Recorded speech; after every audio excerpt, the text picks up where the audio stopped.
Rory, I'm going to shoot you if you get in the way of this conversation. But seriously, if you mess this up, you will be the one that dies this campaign.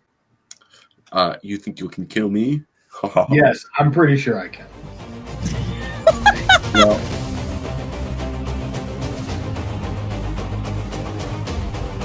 So,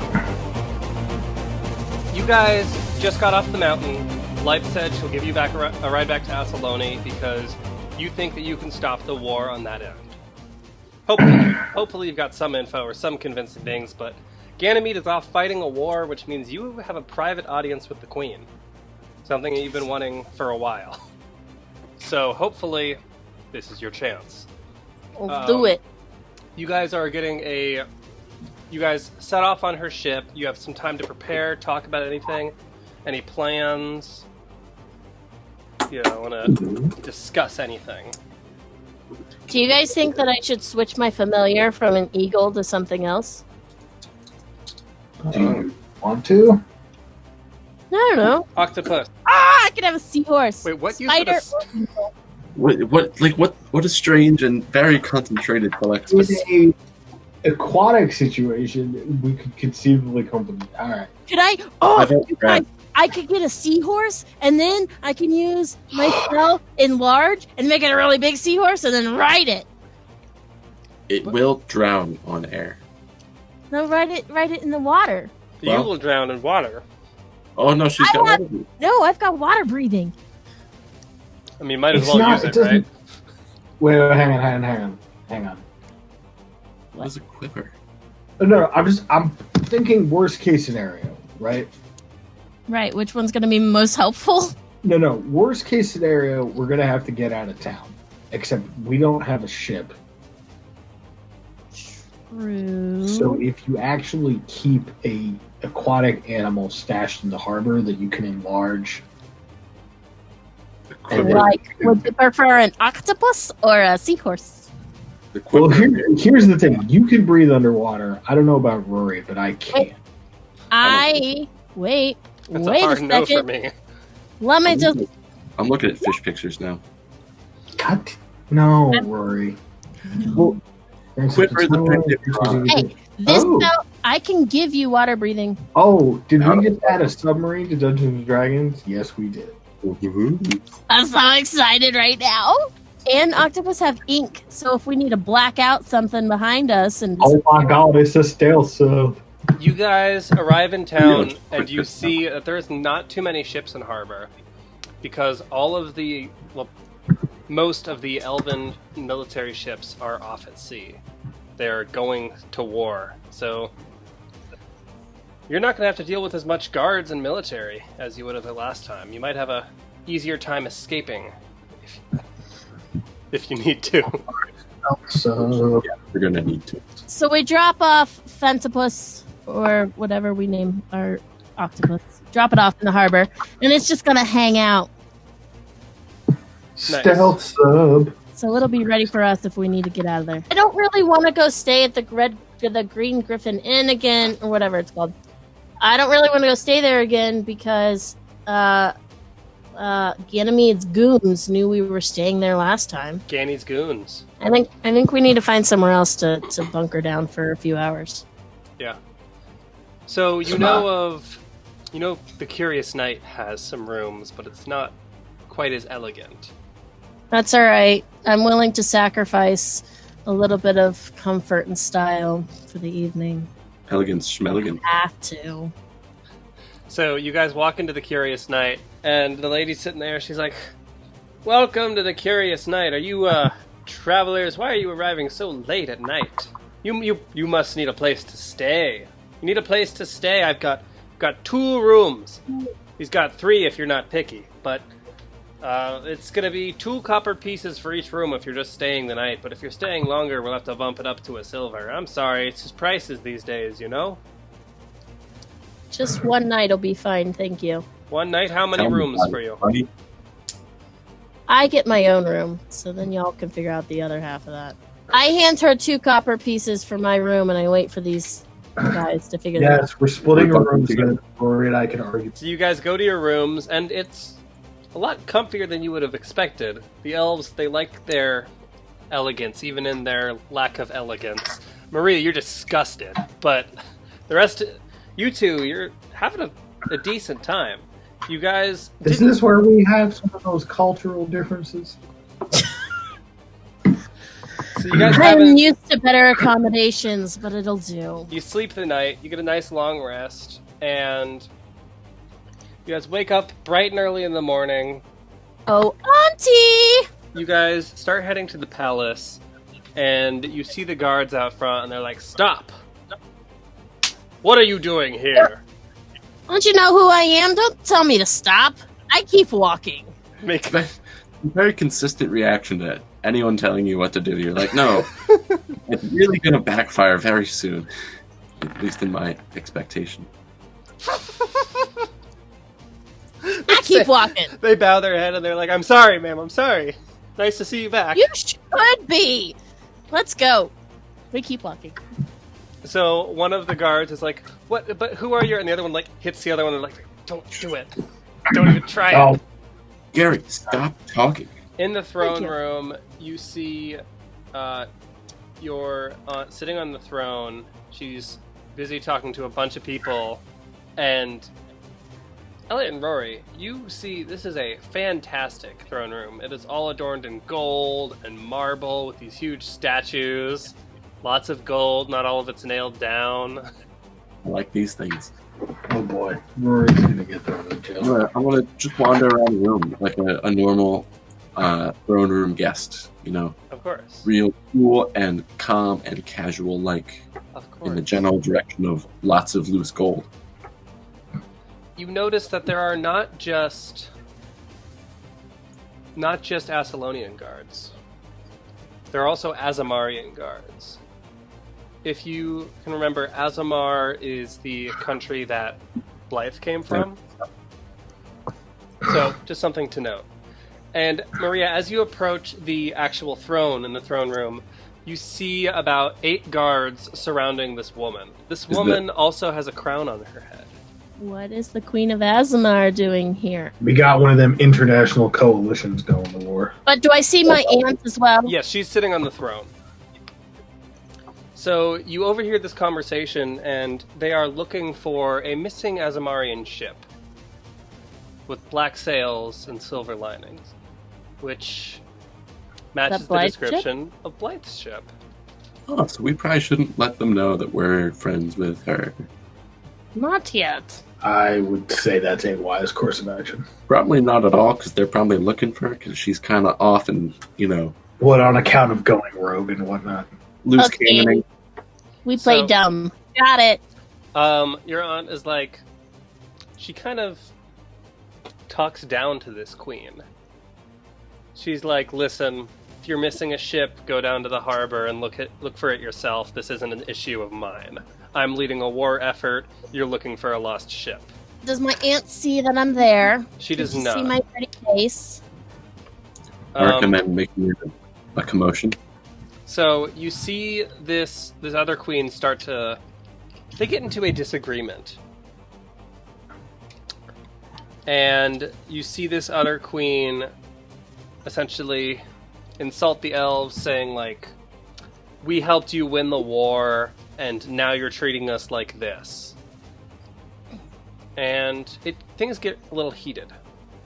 Eventually, the queen turns around with all of her guards and storms out of the palace. And she walks away. That is when your aunt notices you. She looks at you, she's like, "Tarell, come, approach. So I approach the throne and I ask how she's doing. Is she feeling well? She says, Where have you been? You went missing a few days ago without... I haven't been missing. I've been around the city. I've been meeting up with old friends. Just, exploring the library. I've been around. Are you referring to the fact that we weren't at the Green Griffin Inn? She says, "Yes, I sent for guards to retrieve you in the morning, and Oh, it was my just apologies. your friend Thorin was there, sitting there."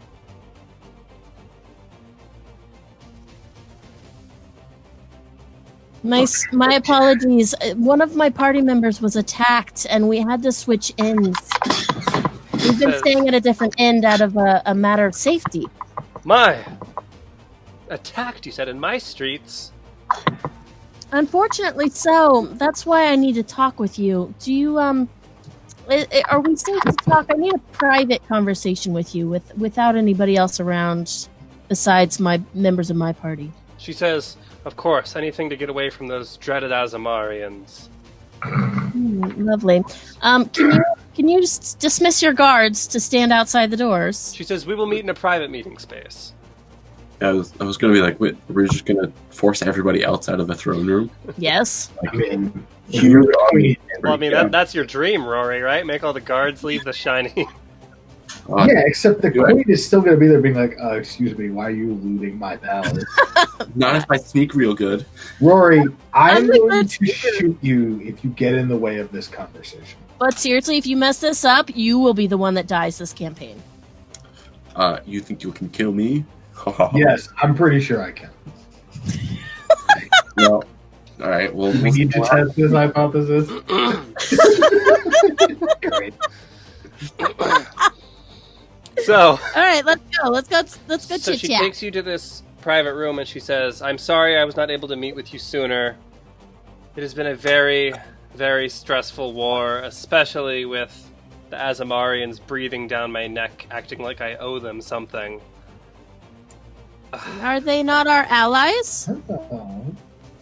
She says, "I know you've been gone for a while, but Azamar's situation has become less and less stable over these years. You may remember the old queen, Queen Romelia. She has gone missing all of a sudden, and that woman back there has taken her place." And she kind of she's like, "And if you ask me, she's not quite living up to her predecessors." I would like to lightly grasp. Like, Gone missing. lighter than that, just like. How long ago did the queen go missing? She's actually gone missing for 4 or 5 months now. Another gasp. Well, that's rather unfortunate, but there's other business we need to attend to at the moment. She says, "Of course, you have my ears, and you haven't introduced me to your associates, have you?" Oh, my apologies. You will see here. This is Riker. He is my right hand man. He protects me and keeps me safe. And this other one is This other one is who? I would like to make my largest gasp so far. This is Fi, also known as Fifey. He's useful in a sticky situation. He is. So we keep him around. She says, yes, Vi. She just butchers the name. Grumbles. I'd like to Shh, no grumbles. stare at her, I guess. I don't know. I give On this one. I give Vi Fifey a message, and I say, "Shh, behave, be good." I bristle. But I keep my mouth quiet. Elliot, do you want to do some questioning so I can concentrate on detect thoughts? Yeah, but do you want to explain to her why you've requested a private meeting first? So I pass off the conversation to Riker, and I say, Riker has a couple questions real quick. She says, yes, of course. Your Majesty, if I may, we understand that you currently find yourself at war with your neighbors in Bagradas. She says, I use detect thoughts while he is asking her this, so I know she's telling the truth or not. yeah, I'll let you know if there's anything out of the ordinary. We understand that in the launching of this war, you've enlisted the aid of a gentleman named Ganemede, who brought you news of an unprovoked attack on one of your ships, leading to the supposed death of your niece and most of the other passengers. She says, yes. And yet, your niece stands before you. She says, yes, I am so grateful that we had some survivors from the ship. Sadly, it seems it was just my niece and a nobleman named Orion. He is recovering now. As you can see by the continued presence of your niece, as well as those of her companions, of which I am one who survived the sinking of the ship, clearly the story you were told was incorrect. She says, it does... There are some details that have fallen through the gaps, yes. Now, Your Majesty, I am a simple soldier of fortune. It is not my place to question the wisdom or the will of the great rulers of the realm. But it seems to me that someone gave you a story involving the death of your niece that was obviously faked, not for your own interests or the good of your people or your kingdom, but in service of some other cause. Is there anyone you might have encountered who told you what happened to that ship, who may have had an ulterior motive for believing that you needed to go to war with your neighbors? She says, well, Chancellor General Ganemede was the one who brought me the information, and I do see that, I do understand that you're saying my niece is still here, and I am very grateful for that, but the Bagradarians did still kill all of those other nobles on the ship. There were only, 2 survivors? My niece and that other nobleman. My lady, and again, I say this not attempting to interfere with the realms of high politics. I was on that ship, along with several of my companions, including our friend who was attacked in your streets by the same man who attacked and sank that boat. She says, who then fed you lies about what happened. I nod. So, she takes a thinking pose, you know? And What's she thinking? Tell me. If you let Connor finish a sentence. She's putting together the pieces, because you haven't explicitly said Ganemede is the one that sunk the ship. She says, are you saying that Ganemede maybe sunk the ship, lied to me so that he could start a war, gain political grounds, and accomplish some ulterior motive, and when your friend that was attacked in the streets tried to talk up, he was attacked and tried to be taken out? Is that what you are suggesting? If I'm understanding this correctly. Your Majesty, as far as we can understand his plans, yes, that is what Ganemede has done. We certainly know that it was 3 of his personal ships who attacked and sank us while we were sailing here to return Terrell to visit you. She says, and we know that he has already murdered his own brother to usurp his family's power, and that he murdered the family of our friend Truck, Owlbreaker, and then attacked Truck in the streets of this city after Terrell's last audience with you, which caused us to have to hide throughout the city for several days to make sure we weren't being pursued ourselves. So she's got a couple questions, and while she's doing that, you're going to make a persuasion with advantage. She said, I really should have designed a character who's more persuasive for all the amount of talking I've had to do. So wait, she what's my says something. She says something I don't understand. Can I do the persuasion check? Well, one second. She says something I still don't understand. Is it was Ganymede's ship that was sunk, and I don't understand the motivation. The ship was originally Ganymede's. We boarded it, and our friend Truck, recognizing the man who murdered his family, engaged him in combat, at which point Ganymede fled, and the ship became ours. As I said, we were sailing here so that we could return Tarell to you, when Ganemede attacked us. As to why he attacked us, I can only assume it was to be the pretext to start a war. What his larger motives are, I would not dare to speculate at, only that with all of your power under his command, he certainly would be a fearsome warlord in any direction he might turn his eye to.